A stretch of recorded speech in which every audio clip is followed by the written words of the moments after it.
проводили испытания нашей силе. Мы довольны от души, достижения хороши. Все на славу удалось, там, где нужно, взорвалось. Мы довольны результатом, не дурен советский атом. Вот так штука, наука. Перемирились, потрудились, это своего. Перемирились, потрудились, это своего. Подтвердил товарищ Сталин, что мы бомбу испытали, и что впредь еще не раз будут опыты у нас. Бомбы будут, бомбы есть, это надо вам учесть.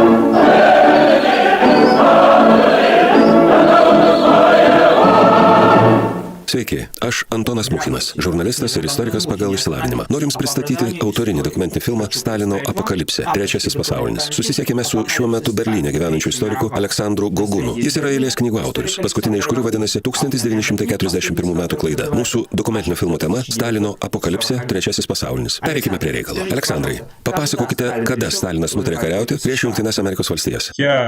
Aš pasiruošiau šiam interviu ir atsakysiu citata. Straipsnis Dvi stovyklos. Tai ne apie raudonąją katorgą, kaip galima pagalvoti pagal pavadinimą, o apie tarptautinius santykius. Cituoju tai su nedideliais sutrumpinimais. Užtat iš pirmos eilutės. Pasaulis ryžtingai ir nesugrįžtamai skilo į dvi stovyklas. Į imperializmo stovyklą ir socializmo stovyklą. Ten, jų stovykloje, Amerika ir Anglija, Prancūzija ir Japonija su kapitalu ir ginklavimosi ištekliais, patikrintais agentais, patyrusiais administratoriais. Čia, mūsų stovykloje, tarybinė Rusija su tarybinėmis respublikomis, su Europos šalyse augančia proletarinė revoliucija. Šių dviejų stovyklų kova sudaro šiuolaikinio gyvenimo ašį. Ji pripildo seno ir naujo pasaulio politikos veikėjus visų šiuolaikinės vidinės ir užsienio politikos turinių. Galima tarti, kad jis aprašo 40 pabaigos 50 pradžios pasaulio situaciją. Iš tiesų šis straipsnis pasirodė 1919 m. vasario 22 dieną laikraštyje Izvestija. Ketvirtas Stalino raštų tomas, reprintinis perleidimas.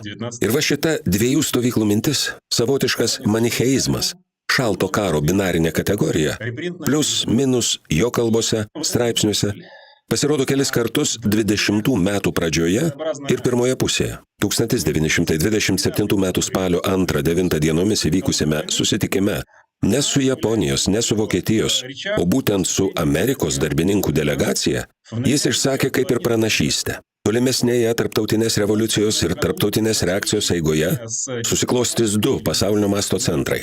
Socialistinis centras, sutraukiantis prie savęs linkstančias į socializmą šalis, ir kapitalistinis centras, sutraukiantis prie savęs šalis linkstančias į kapitalizmą. Šių dviejų stovyklų kova nulems kapitalizmo ir socializmo likimą visame pasaulyje. Tai buvo kaip ir savaime išsipildanti prognozė, nes tą linkmę pasaulio politikoje jis ir dirbo nuo 1917 metų spalio iki savo gyvenimo galo. Jeigu grįšime į 27 metus, tai antiamerikietiška retorika iš jo kalbų dingo, nes jis pradeda industrializaciją. Ir jos pirmame etape pagrindiniai specialistai, kurie stato ir projektuoja jam karinės gamyklas, tai pagrinde daro Jungtinių Amerikos valstijų vadybininkai, verslininkai ir inžinieriai. 1929-31 metais TSRS sukūrė karinę pramonę. Vis tik savo laiške parašytame 1931 rugsėjo 6 dieną Lazariui Kaganovičiui, Jakovui Rudsuzaku ir Sergo Ordžonikidze jis rašė: Šiaurės Amerika, dabartinis finansinio pasaulio hegemonas ir mūsų pagrindinis priešas. Ir tai buvo rašoma tuo momentu, kai Romą seniai valdė fašistai, o Tokijoje seniai į valdžią atėjo junta. Tai kaip tarybų valdžia pavadino Japonijos karininkiją. Ir Stalinas apie tai žinojo, kadangi įdėmiai sekė įvykius tekančios saulės šalyje. Jis sovietų Japonijos varžytuvų regione dar 1929 metais įvykdė mažą pergalingą karą konflikte KRG Kinijos rytų geležinkelyje. O 1931 m. rugsėjo 18 dieną, tai yra po kelių dienų po šio laiško Kaganovičiui, kuris tada, priminsiu, buvo antru asmeniu valstybėje, prasidėjo Japonijos įsiveržimas į Mandžiūriją. Kaip matome, ne samurajai, ne Musolinis yra mūsų pagrindinis priešas, o Amerikos kapitalistai. Tai yra būtent su mintimis apie karą su JAV. Jeigu ne pirmiausiai į laikę, bet svarbiausiai savo gyvenime, Stalinas vykdė savo baisiausius vidaus politikos nusikaltimus – kolektyvizaciją, išbuožinimą ir holodomorą. Visa tai buvo žingsniai nukreipti pasaulinio susirėmimo link. Kolektyvizacija buvo reikalinga tam, kad po to, už simbolinį atlygį, arba net nemokamai, atimti iš kaimo maisto produktus ir apskritai viską, ko reikėjo armijos ir karinių gamyklų darbininkų, tai yra miestiečių, maitinimui. Išbuožinimas – tai dalinai fizinis išnaikinimas, dalinai izoliacija tų, kurie nepatenkinti kolektyvizacija, ir nemokamos darbo jėgos neapgyvendintiems regionams gavimas. Didysis badas kilo dėl to, kad duoną pardavė į vakarus. Už tas pajamas nusipirko stakles karinėms gamykloms. Stalino užmačias parėmė ir dar vienas industrializacijos finansavimo šaltinis. Tai, ką badaujantis valstiečiai į Torksin parduotuvę sunešė savo šeimų vertybės, kurios buvo saugomos juodai dienai. Juk pas beveik visus buvo monetos, kryželiai, sutuoktuvių žiedai, ikonos su sidabro rėminimais ir papuošalai. Kaimiečiai visą tai atiduodavo už maistą, kurį iš jų atėmė. Visi tie brangus daiktai ir meno kūriniai buvo laužomi, perlydomi ir kaip brangenybių laužas ar žaliava keliavo eksportui. Dėl kolektyvizacijos daugelis kalba, na gerai, 30-ųjų pradžioje Stalinas iš paprastos liaudės išspaudė viršpelnį, o pažiūrėkite į 30-ųjų antrą pusę.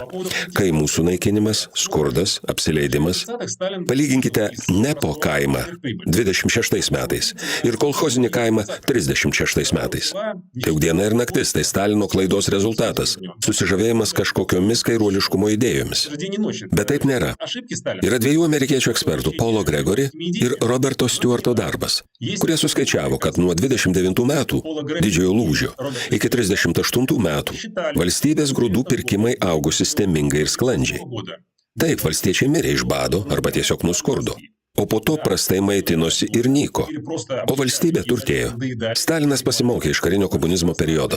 Jeigu 18-21 metais bolševikai kaime surinko 15 milijonų tonų grūdų, ir tai tik su karinės jėgos ir kruvinų žudynių pagalba, tai kolektyvizacija leido 41-45 metais surinkti 70 milijonų tonų grūdų ir jau be prodatriadų ir įkaitų paėmimų. Gulagas tarnavo strateginių resursų smūginiam įsisavinimui ir eilės strategiškai svarbių objektų statybai.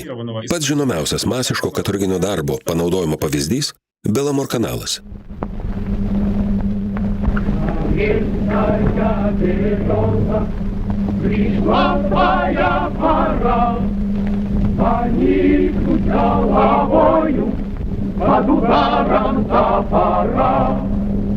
И озером, под снегом и дождем, до самого, до белого, до моря мы дойдем. На синей, на малиновой, на северной заре вставали мы в июле, вставали в январе. А море приближалось, все ближе к нам было. Зеленая, студеная, соленая вода. Мы здорово работали, никто не подкачал. И ровно 20 месяцев закончим мы канал. Мы эти 20 месяцев работали не зря. Теперь уж мы бетонщики, монтёры, слесаря. Теперь уж ни за что мы нигде не пропадем. До правильной, до самой, до жизни мы дойдем. Apie Belamor kanalą iki šiol girdima tokia nuomonė.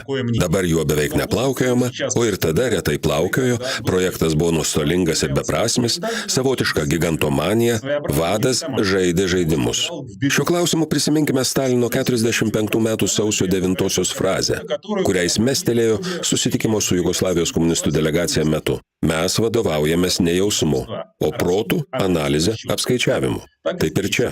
Kanalas buvo nutiestas siekiant perkelti karinio jūrų laivyno laivus iš Baltijos į Arkties vandenyną. Ir, jei reikia, atgal.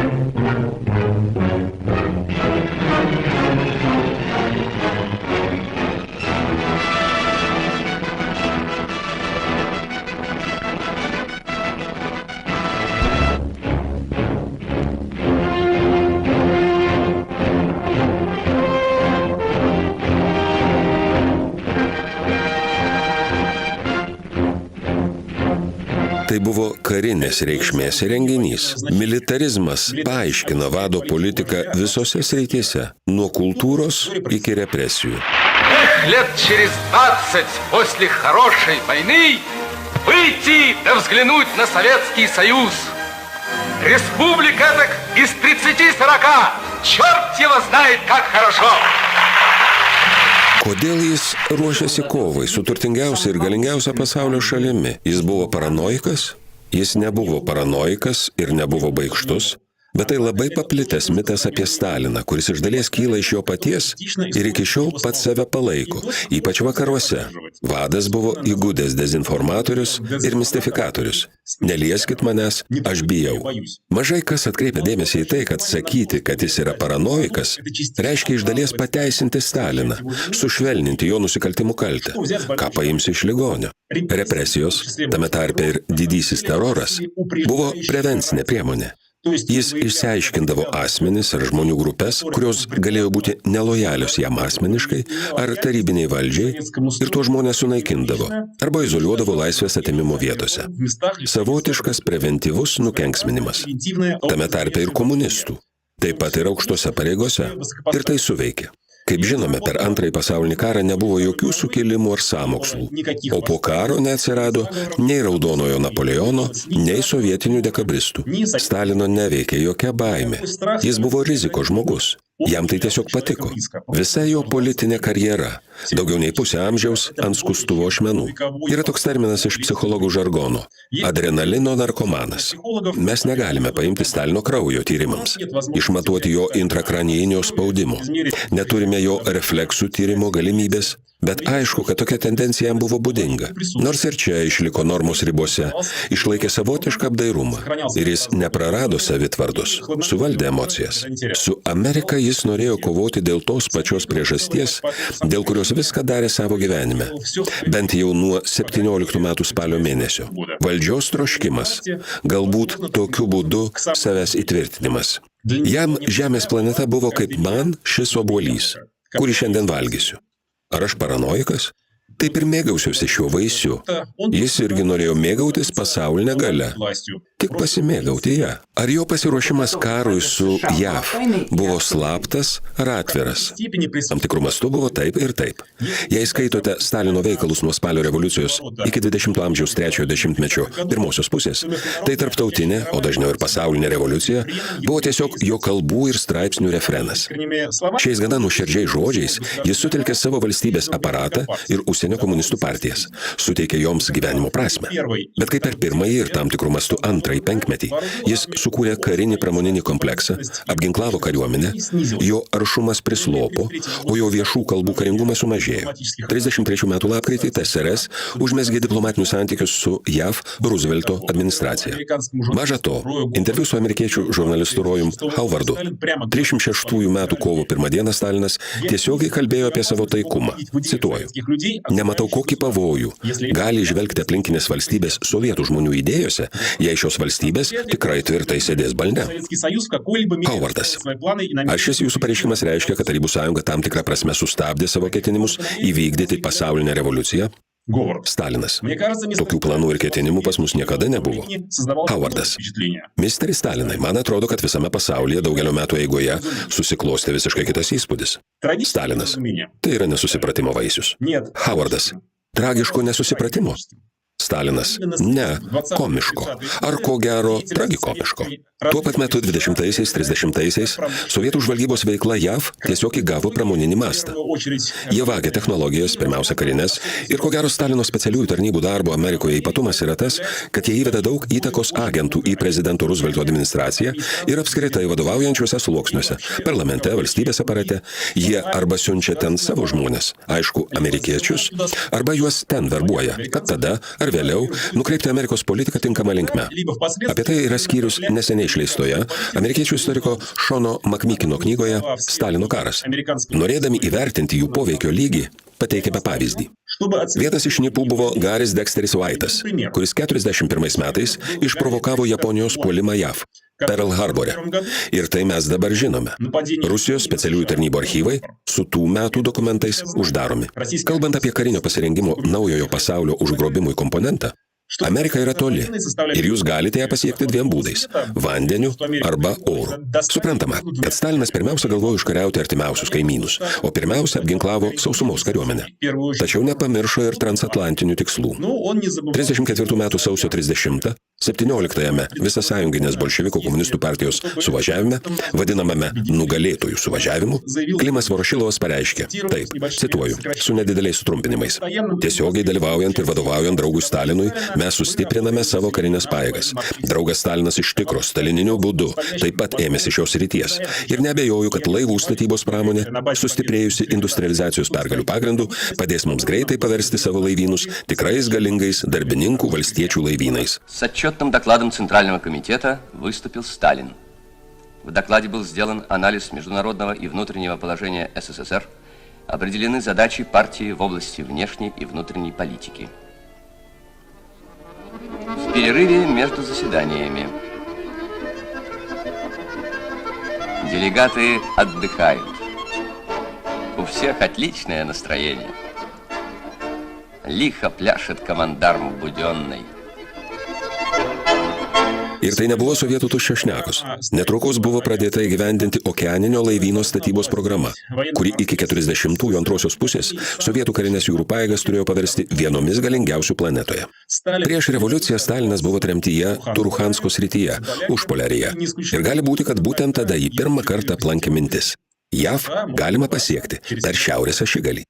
37 metais buvo atlikti tiesioginiai transarktiniai skrydžiai, o teikti, kad dabartinis finansų pasaulio hegemonas ir pagrindinis mūsų priešas išskėstomis rankomis pasitiko Gromovo ir Čkalovo įgulas, yra nieko nepasakyti.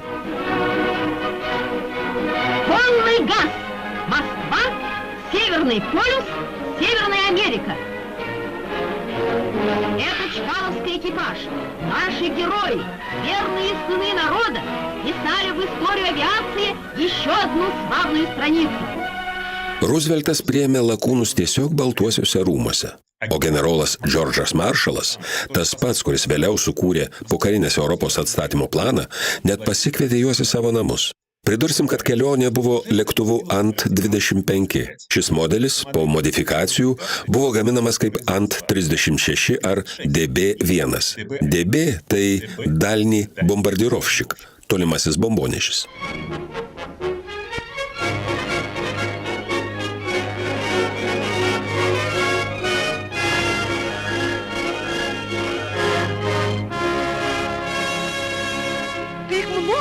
Ну да, Александр Самойлов с ними, Фомин, Антонов.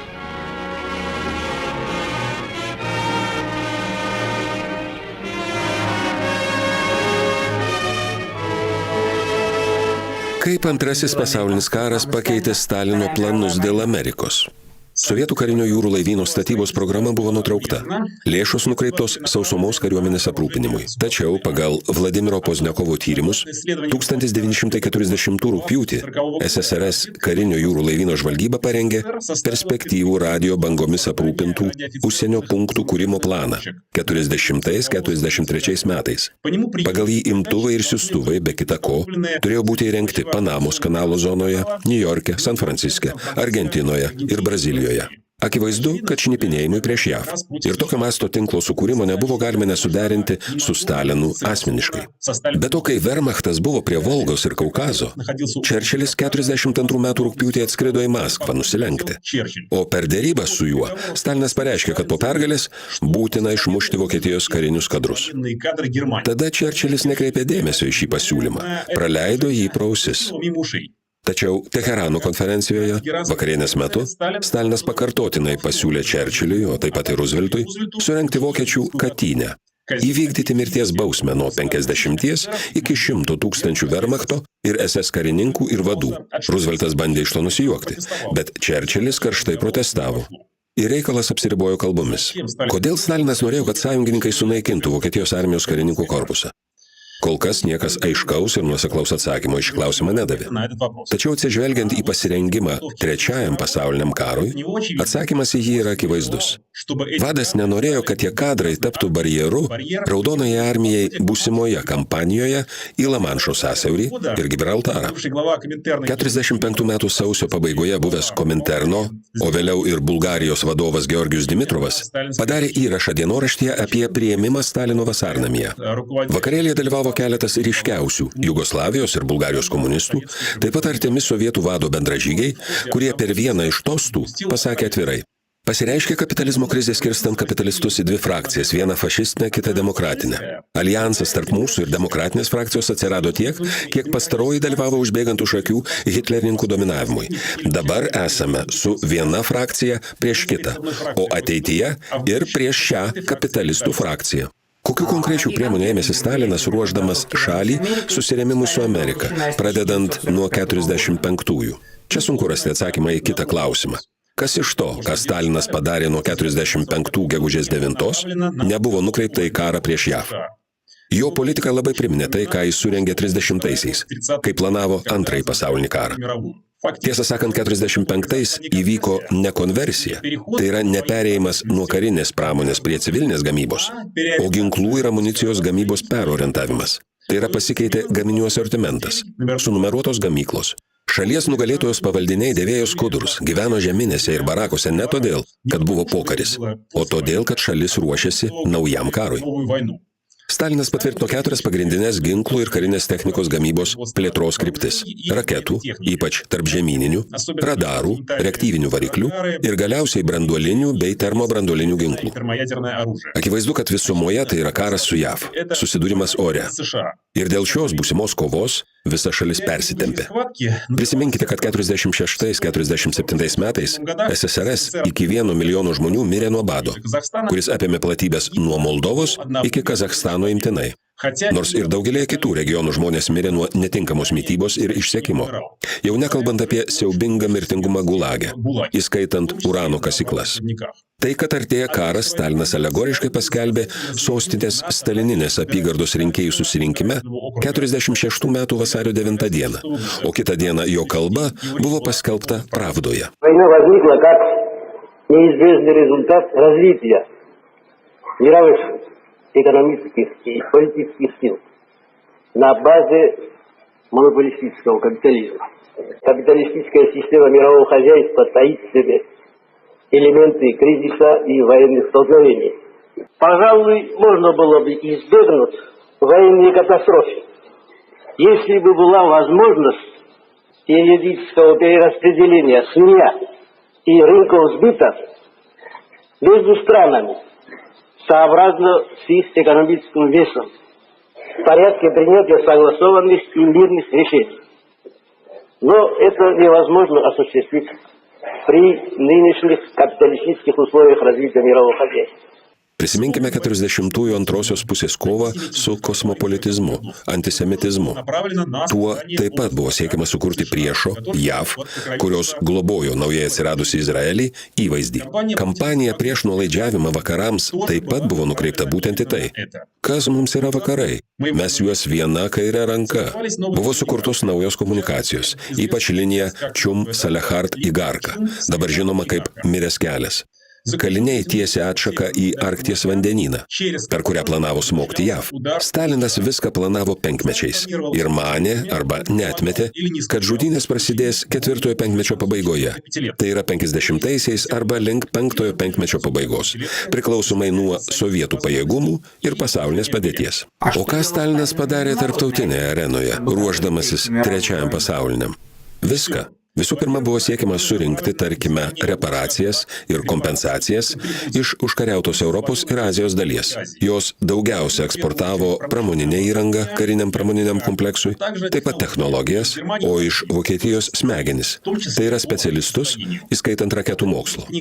Apie tai yra išleista lenkų vokiečių istoriko Bogdano Musial knyga Grobuoniškas Stalino žygis. Sovietai nemažai surinko Mandžiūrijoje, kai ką pietų Sachaline, Kuriluose ir Šiaurės Korėjoje. Antra, tam pasitarnavo socialistinės stovyklos sukūrimas. Yra turininga Madjaro eksperto Paulo Germuškos monografija Sovietinio bloko jungtinės karinės pramonės šakos. Tai yra karinis pramoninis kompleksas, taip pat bendradarbiavimas karinio pramoninio komplekso srityje buvo šalių sąjungos stuburas. Nuo rytų Vokietijos iki Albanijos ir sąveikos pagrindas šioje srityje buvo įkurtas dar prieš tai, kai ten įsitvirtino prosovietiniai režimai. Be to Stalinas šią šalis tiesiog išnaudojo, apiplėšė 3 būdais. Pirma, per daugybę bendrų įmonių, kurių liūto dalį pajamų pasisavino Maskva. Antra, TSRS prekiavo kainomis, kurias sovietų pusė nustatė savo naudai. Trečia, nacionalinių valiutų, tarkime, zlotų ar kronų, keitimo kursą į rublius taip pat lėmė Kremlius. Ir kursas buvo jam naudingas. Stalinas siųsdavo pelną į sovietų karinį pramoninį kompleksą. Be to, jis, tiksliau jo patarėjai, išsiųsti į Berlyną, Prahą, Pchenjaną ir kitas sostinės, pagreitintų tempų šalyse satelituose, įkūrė specialiasias tarnybas ir kariuomenės. O nuo 51 metų sausio pradėjo jas sparčiai gausinti ir plėsti. Žinome jo spaudimą Turkijai, kad gauti prieigą prie Viduržemio jūros ir dalies pasienio žemių. Taip pat bandymus tais metais pavergti Šiaurės Iraną. Atsižvelgiant į pasiruošimą didžiajai išvadavimo kampanijai sausumoje ir vandenyje, šie žingsniai atrodo gana natūralūs. Sovietų pusė taip pat apginklavo kurdų gentis. Aukštas KGB darbuotojas Pavelas Sudoplatovas prisiminė, cituoju, padedant kurdams mes galėjome ilgam laikui išvesti iš rikiuotės naftos telkinius Irake, Mosule, kurie tada buvo nepaprastai svarbus, tiekiant naftos produktus visai anglo-amerikiečių kariniai grupiai, artimuosiuose rytuose ir Viduržemio jūroje.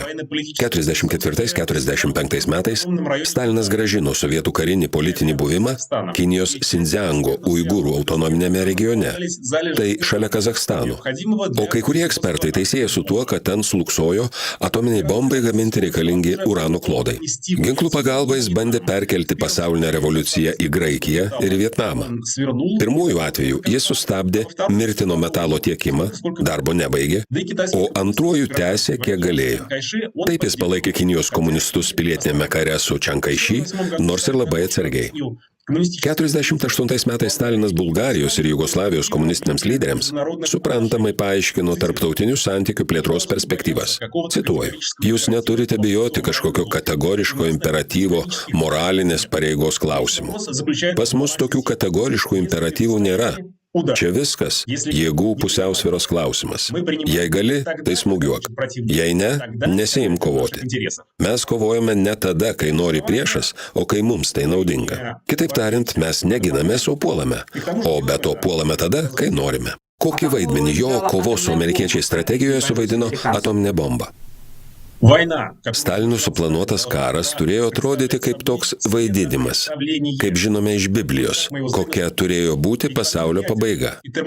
Juk be branduolinių ir termobranduolinių programų SSRS egzistavo cheminio ir biologinio ginklo programos.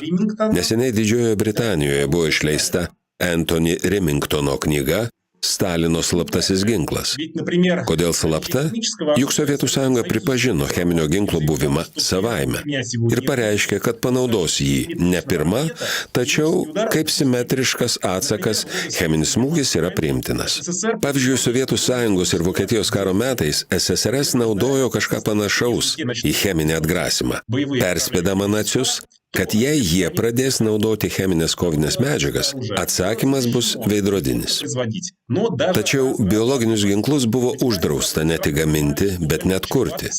Juk vakarų šalių valdžia suprato, kad tai gresia nekontroliuojamų epidemijų protrukiais ir SSRS prisijungė prie atitinkamo visiško draudimo.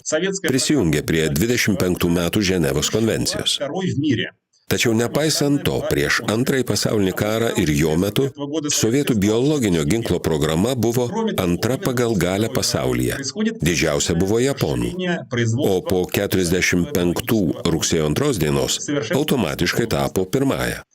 Bet to būtent po Antrojo pasaulinio karo buvo smarkiai išplėtota sovietinių biologinių ginklų gamyba ir tobulinami pristatymo būdai. Kalbant apie branduolinius ginklus, tai yra prasmingas amerikiečių specialisto Davido Holloway tyrimas "Stalinas ir bomba". Ir jis parodo, kad vadas to neabsoliutino. Sovietų pusė atidžiai ištyrė branduolinių ginklų naudojimų patirtį Japonijoje. Visų pirma, generolas Derevenko, tas, kuris pasirašė Japonijos kapituliacijos aktą, karo laive Misūris, netrukus po to mirė. Tiesiog todėl, kad nuvyko į sprogimo vietą. Ten gavo radiacijos dozę ir susirgo. O po to iškeliavo į aną pasaulį. Kai kuriuos amerikiečių vertinimus iš jų atominių bombardavimų sovietų slaptosios tarnybos pavogė iš JAV. Daug buvo publikuota spaudoje Japonijoje, JAV, kitose šalyse. Ir sovietų pusė, įskaitant karinę vadovybę, padarė išvadą apie tai, kad tokius baisius nuostolius lėmė 3 priežastys, 3 faktoriai. Pirmiausia, abiem atvejais tiek Hirošimoje, tiek Nagasakyje buvo atšauktas oro pavojus. Bombonešiai buvo supainioti su žvalgybiniais lėktuvais. Tai yra, žmonių nenukreipė į slėptuves į Rusius. Ką būtų spėję išvežti į užmiestį, neišvežė. Pirmuoju ir antruoju atveju tai buvo įprasta diena. Antroji priežastis buvo ta, kad nežinota, ką daryti branduolinio smūgio atveju, o ypač ką daryti su radiacija. Tai buvo visiška naujovė Japonijos kariniai vadovybei, vietos karininkams ir juo labiau civiliams gyventojams. Todėl tos saugos priemonės, kurių mes su jumis išmokome civilinės gynybos pamokose, iš kurių juokėmės, tą baltą paklodę, jei jūs nespėjote pasislėpti, pasistengti kuo greičiau pasitraukti iš sprogimo vietos, išgerti jodo tirpalo, užsidėti dujokaukę, arba blogiausiu atveju vandeniu suvilgytą vatos marlės raištį, kad radioaktyviosios dulkės nepatektų į vidų. Visa tai iš tikrųjų yra gana veiksmingos priemonės. Nebent žinoma, nesate tiesiai sprogimo epicentre arba visai šalia. Ir be to, karinė vadovybė nežinojo, kaip nukenksminti teritoriją. Ir trečia priežastis – namų sienos Japonijoje visur, o dar labiau pietinėje Japonijoje – plonos. Tai yra tai, kaip mes įsivaizduojame japonišką tradicinę trobelę. Tai toks bambuko rėmas apklijuotas popieriumi. Pirma, šilta, klimatas minkštas, švelnus jūrinis. Antra, tai seismiškai aktyvi zona. Tie pastatai, kurie buvo Hirošimoje ir Nagasakyje, jie gerai tiko žemės drebėjimams. Aišku, nedidelės jėgos. Bet buvo ypač pažeidžiami smūginės bangos, ypač kai jis smogė iš viršaus ir iš šono. Jei imtume centrinę Rusiją, o jo labiau Uralą, Sibirą, Leningradą, ten namų sienos daug storesnės. Bet tai dar ne viskas. Sovietų pusė paskaičiavo, kokie nuostoliai būtų priešininko patirti, jei smūgis būtų suduotas ne gyvenamiesiems masyvams ir gyvenvietėms, o fronto operacijos sąlygomis. Ir padarė išvadą, kad nuostoliai turėjo būti 1 tankų batalionas arba 1 pėstininkų batalionas, jei ši ataka būtų sėkminga. Kas Stalinui 1 ar 2 batalionai? Sovietų vokiečių karo metais apie mūšius, kuriuose sovietų pusė prarasdavo 1 batalioną, nepraneždavo centriniai laikraščiai, nei Izvestija, nei Pravda. Tai yra, Stalinas tikėjo, kad per pirmąjį karo etapą, tai yra Eurazijoje, pagrindinį vaidmenį atliks įprastinės ginkluotės sistemos. Orlaiviai apginkluoti ne branduolinėmis, o trotilo bombomis, artilerija, tankai ir galiausiai pėstininkai. Ir 49-51 metais jam branduolinės bombos reikėjo ne tiek kaip operatyvinio įrankio ir net dar ne branduoliniam šantažui, o kaip galimybės nudžiuginti savo satelitus rytų bloke. Ir ypač Kinijos sąjungininkus. Sovietinės bombos sprogimas buvo užfiksuotas filme, parodytas Kinijos delegacijai, o po metų jie, Korėjos pusiasalyje, užsiundė Raudonąją Kiniją karui su JAV.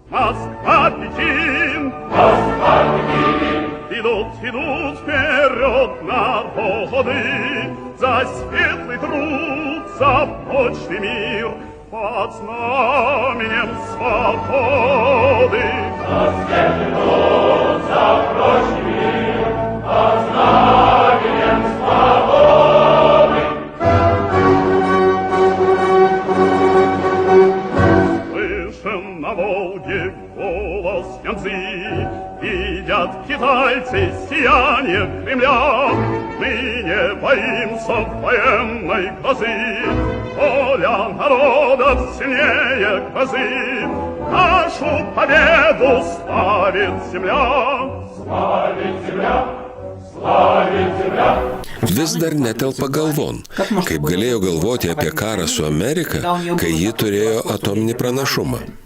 Prisiminkime oficialius Jungtinių Amerikos valstijų nacionalinių štabų komitetų 49 metų gegužės skaičiavimus, pagal kuriuos net jei visomis branduolinėmis atsargomis tiksliai ir tolygiai padengti Sovietų sąjungą, tai neužtikrins pergalės. Priešo nuostoliai sieks 2,7 žmonių. Kas tai Stalinui? Jis pats per vieną holodomorą nužudė daugiau sovietinių žmonių.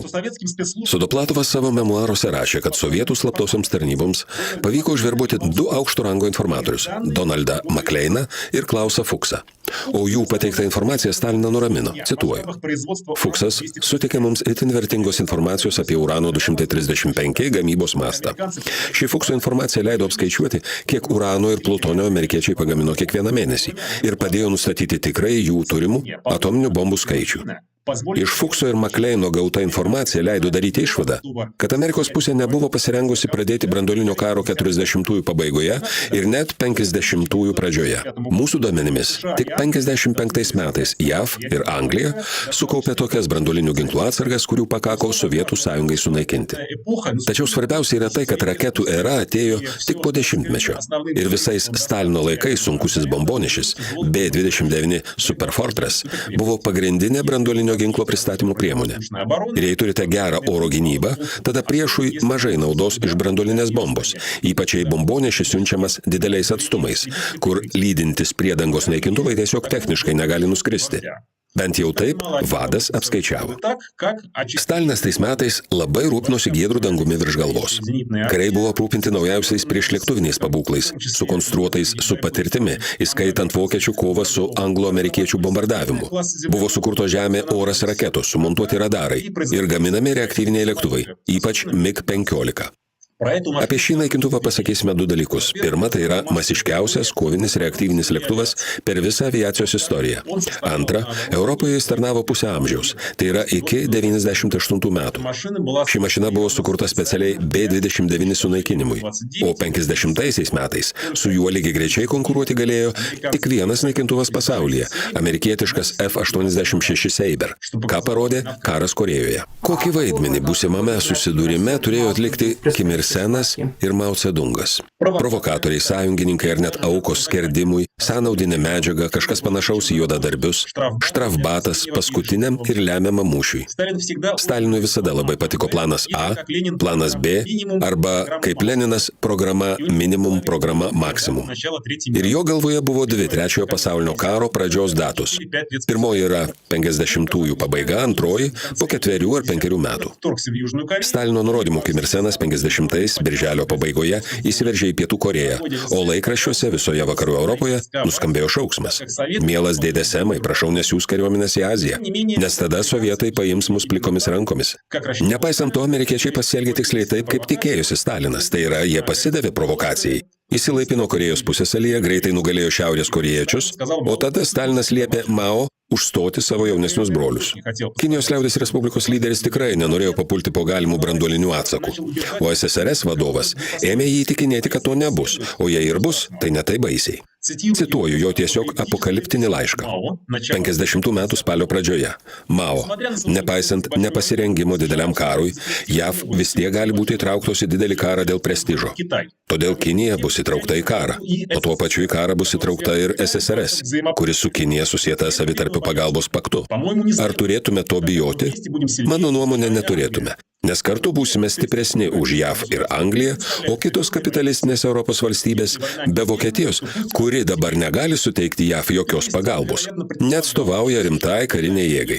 Jei karas neišvengiamas, tai tebūnie jis dabar. Tai yra, jis tikėtina manė, kad JAV artimiausiomis savaitėmis, ar mėnesiais, gali išnaudoti savo branduolinį arsenalą prieš Kinijos liaudės Respubliką, o SSRS dėl to labai nenukentės ir galės užimti Vakarų Europą ir Vakarų ir Pietų Aziją. Tačiau JAV vadovybė nusprendė nesmogti atominio smūgio Kinijai. Karas susitęsė, kaip ir norėjo Stalinas. Todėl 51 sausį jis Kremliuje surinko savo Europos satelitus ir nurodė jiems apytikslės žygio į Gibraltarą pradžios datas. Pacituokime Rumunijos gynybos ministro Emilio Bodnerašo įrašą, nors originalas yra rumunų kalba. Tačiau dokumentas yra išverstas ir į anglų kalbą.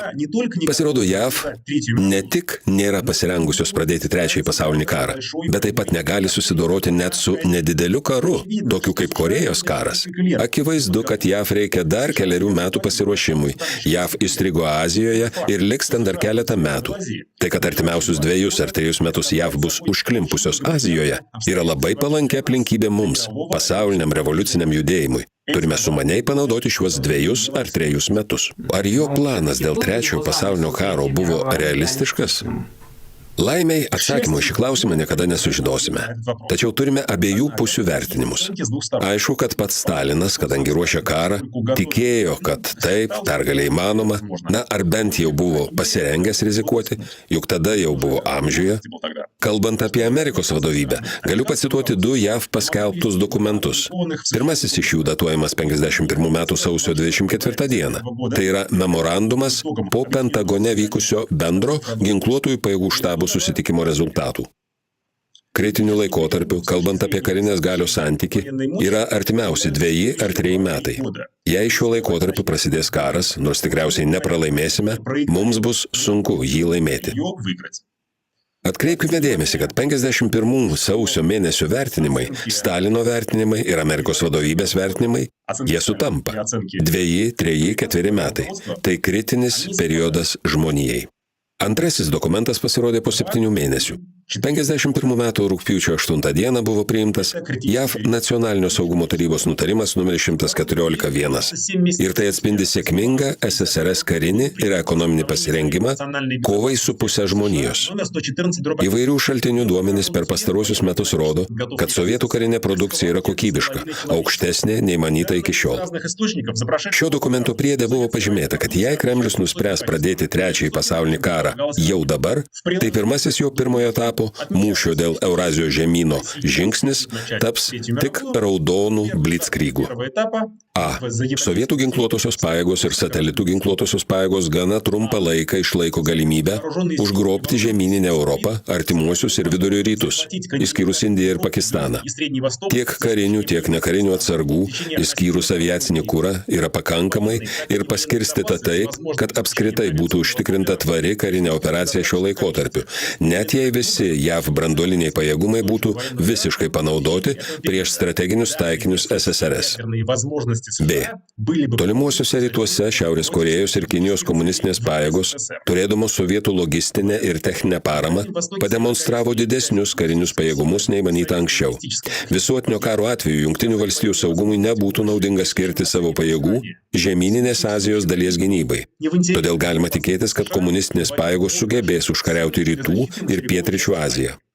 Pažvelgus į žemėlapį, tai yra šių JAV karinės vadovybės prielaidų vizualizacija, akivaizdu, kad A pastraipoje minima išimtis Indostanas turėjo būti sovietų ir kinų girnose, o Stalinas beveik nematė to kaip kieto riešutėlio.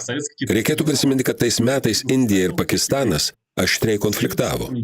Na, ko gero, Stalinui buvo svarbi ir Šiaurės Afrika, siekiant apsaugoti Europą ir Aziją nuo branduolinės kontratakos iš šių kraštų ar iš Viduržemio jūros. Prisiminkite, kad Potsdamo konferencijoje jis bandė gauti Tripolį Libijoje. Tuo pačiu metu Amerikos valdantieji sluoksniai manė, kad Eurazijos užgrobimas buvo tik pirmasis Armagedono etapas. Skaitau paskesnį dokumentą. D. Sovietų oro pajėgos vis dar pajėgios teikti adekvačią taktinę paramą visoms sausumos operacijoms ir tuo pačiu imtis strateginio oro antpuolio prieš Jungtinę karalystę ir Šiaurės Amerikos žemyną. Sovietų branduolinis pajėgumas išaugo maždaug tokiu pat greičiu, kai buvo įvertinta 50 metų balandį. Tačiau tikimasi, kad per ateinančius 3 metus jis augs greičiau, nei manyta anksčiau. Na, o štai mes judame į kitus, tai yra 52 metus spalį, į 19 partijos suvažiavimą. Prisiminkime, kad ankstesnis 18 suvažiavimas buvo sušauktas 39 metų kovą. Jame buvo pasakyta daug karingų kalbų, o po pusmečio Stalinas išprovokavo Europos, o paskui pasaulinės žudynės. Malenkovas 19-ame suvažiavime Centro komiteto pranešime išsakė labai suprantamai. Dėl Pirmojo pasaulinio karo Rusija atsiskyrė nuo kapitalistinės sistemos. O dėl Antrojo pasaulinio karo nemažai šalių Europoje ir Azijoje taip pat atsiskyrė nuo kapitalistinės sistemos. Yra pagrindo manyti, kad Trečiasis pasaulinis karas sukels pasaulinės kapitalistinės sistemos žlugimo. Послевоенный период является периодом дальнейшего ослабления мировой капиталистической системы и роста сил демократии и социализма. Josifas Visarionovičius per savo paskutinę viešą kalbą Ezopo stiliumi pareiškė, kad paskutinis pasaulinės revoliucijos etapas jau ne už kalnų ir netgi užsiminė apie pirmojo smūgio kryptį – tai Prancūzija ir Italija. Когда товарищ Торрес или товарищ Тольятти заявляют, что их народы не будут воевать против советских народов.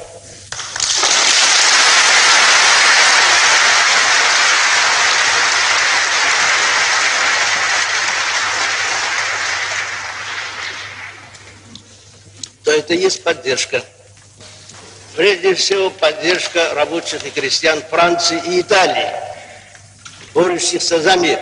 После взятия власти нашей партии в 1917 году и после того, как партия предприняла реальные меры по ликвидации капиталистического помещичьего гнета, представители братских партий, восхищаясь отвагой и успехами нашей партии, присвоили ей звание ударной бригады мирового революционного и рабочего движения. Конечно, очень трудно было выполнять эту почетную роль, пока ударная бригада была одна единственная. Теперь, когда от Китая и Кореи до Чехословакии и Венгрии появились новые ударные бригады в лице народно-демократических стран, теперь нашей партии легче стало бороться. Да, и работа пошла веселее.